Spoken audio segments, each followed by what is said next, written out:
তো আজকে হচ্ছে 23শে জুন। 23শে জুনের রিসেপশন ব্রাইডের লুক নিয়ে আমি তোমাদের সামনে চলে এসেছি আজকে। রিসেপশন ব্রাইড ছিল। তো ফার্স্টে আমি চলে যাচ্ছি, আজ মায়াপুরের ওপর দিয়েই যাচ্ছি।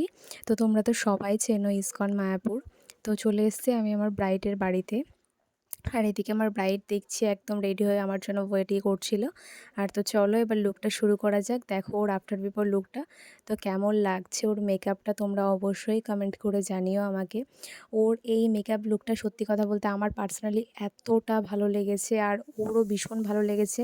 ওর এই লুকটা করার পর আমি প্রায় 3 থেকে 4টে বুকিং আমি 1 মাসের মধ্যে, মানে 1 মাসও না, প্রায় 15 দিনের মধ্যেই আমি পেয়ে গেছি।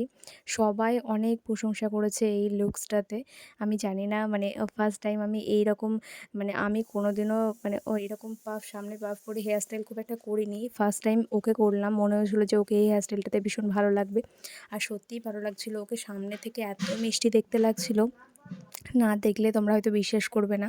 বাট ওর এই লুকটা আমার one of the most favourite look একটা, মানে সমস্ত ভালো লুকের মধ্যে এটা একটা। আর ওর শাড়িটা দেখো ভীষণ সুন্দর আর এত লাইট ওয়েট।